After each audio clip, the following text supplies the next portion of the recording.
মেঘার আসল রূপ জেনে গিয়ে কুসুম আয়ুষকে বলে দিল, সম্পূর্ণ জানতে দেখতে থাকো। গল্পের শুরুতেই আমরা দেখতে পারি যে কুসুমকে অপমান করার শাস্তি মেঘাকে দিতে যায় যে ইন্দ্রাণী গাঙ্গুলি।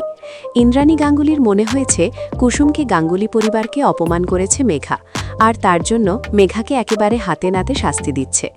কিন্তু আয়ুষ তখন বলে, মা, তুমি যেটা করছো সেটা একদমই ঠিক হচ্ছে না, খুব ভুল হচ্ছে।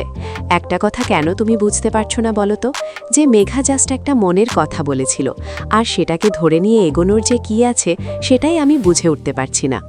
তখনই ইন্দ্রাণী গাঙ্গুলি বলে, আচ্ছা আয়ুষ, আমি তোমাকে একটা কথা বলি, এই যে মেঘা যে কথাগুলো বলল সেটা ও কেন বলবে? ওর কেন মনে হয়েছে যে কুসুমের ট্যালেন্ট এখানে থেকে নষ্ট হচ্ছে? কুসুম তো যা করছে নিজের মনের ইচ্ছেতে করছে, মাঝখান থেকে ও এই কথাগুলো বলার কে? সেটাই তো আমি বুঝে উঠতে পারলাম না। এরপর আয়ুষ বলে, কোথাও একটা ভুল হয়েছে, মেঘা তো ভুল করেছে, ও হয়তো ভুল বলে ফেলেছে, কিন্তু তাই বলে তুমি ওকে এত বড় শাস্তি দেবে মা? তখন ইন্দ্রাণী গাঙ্গুলি বলে, হ্যাঁ দেব। কেউ যদি ইন্দ্রাণী গাঙ্গুলির মুখে মুখে তর্ক করে তাহলে তার জন্য অবশ্যই শাস্তি থাকবে। আমি এই কথাটা তোমাকে বলে দিলাম, আমি কিছুতেই এটা মেনে নিতে পারবো না যে ইন্দ্রাণী গাঙ্গুলির মুখে মুখে কেউ তর্ক করবে। এরপরে কুসুম বলে, দেবীমা, আমাকে এই বাড়ি থেকে দাঁড়িয়ে দেবেন না, আমি এখানে কাজ করেই থাকতে চাই, আমি আপনার সেবা করতে চাই, আমার আর কিচ্ছু চাহিদা নেই। যে যাই বলুক না কেন দেবীমা, আমি তো এসবের ঊর্ধ্বে নই, আমি তো বলেছি যে আমি এখানেই থাকতে চাই, তাহলে নিশ্চয়ই আপনি আমাকে এখান থেকে বের করে দেবেন না। এর মধ্যে ঈশান বলে, মা, আমি তোমাকে চিনতে পারছি না, তোমার ব্যবহার দেখে আমার ভীষণ অবাক লাগছে, আমি এটাই ভাবছি যে তুমি ঠিক কতটা বদলে গেছো। এরপরে কুসুম হাত জোর করে দেবীমাকে রিকোয়েস্ট করে, আর অন্যদিকে আয়ুষ খাবে, মেঘার অবস্থা তাহলে নিশ্চয়ই এখন অনেক বেশি খারাপ হয়েছে, মেঘার জন্য আমার খারাপ লাগছে।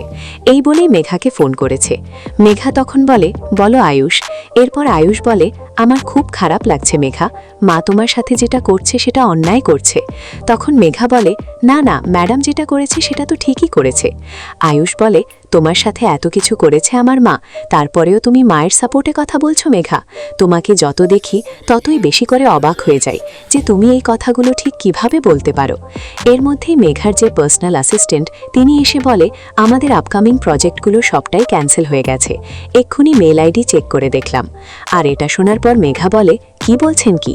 আপনি জানেন এই প্রজেক্টগুলো ক্যান্সেল হয়ে গেলে আমার ঠিক কত টাকা লস হবে? তখন পার্সোনাল অ্যাসিস্ট্যান্ট বলে, কি করব বলুন ম্যাডাম, যেটা সত্যি সেটাই বলেছি, এবার যেটা আপনি তাড়াতাড়ি মেনে নেবেন সেটা আপনার জন্যই ভালো। মেঘা তখন ভাবে কি করে এই ক্ষতিপূরণটাকে ঠিক করবে। আয়ুষ ফোনের ওপার থেকে সবকিছু শুনে নিয়েছে। তখন আয়ুষ বলে, মেঘা তুমি চিন্তা করো না, আমি কালকেই মার সাথে এই বিষয়ে কথা বলবো, যাতে মা আর তোমার সাথে খারাপ কিছু না করে। মেঘা তখন বলে, না না আয়ুষ, তুমি কিছুই আন্টিকে বলবে না, আমার মনে হয় এই ব্যাপারটা আমার নিজেরই সামলে নেওয়ার দরকার, তুমি এসবের মাঝখানে ঢুকো না। এরপরেই কুসুম চলে এসেছে। কুসুম এসে আয়ুষকে বলে, আপনি চিন্তা করবেন না, মেঘা ম্যাডাম অনেক অন্যায় করেছে, এটা ঠিকই।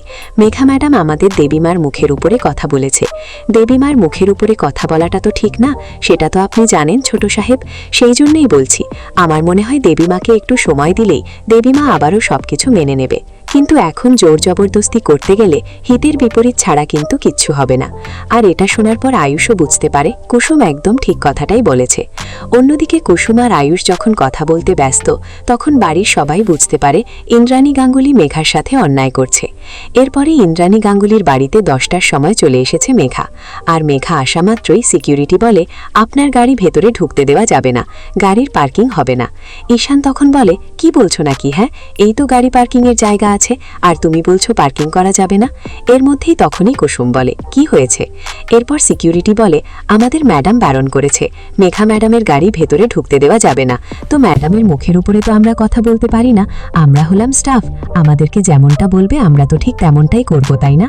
তখনই কুসুম বুঝতে পারে ইন্দ্রাণী গাঙ্গুলি এখনো মেঘার উপরে সেমভাবেই রেগে রয়েছে। তখন ঈশান বলে, দেখেছো জাদুকর, মা যে কাজগুলো করছে সেটা ঠিক কতটা অন্যায় করছে, মা কি এই কাজগুলো ঠিক করছে বলো? বলো তো? তখন কুসুম বলে, দেবীমা কখনো ভুল করতে পারে না। দেবীমার মুখের উপরে আমি কখনো কথা বলিনি, আর বলতেও পারবো না। দেবীমা আমার কাছে ভগবানের মতন।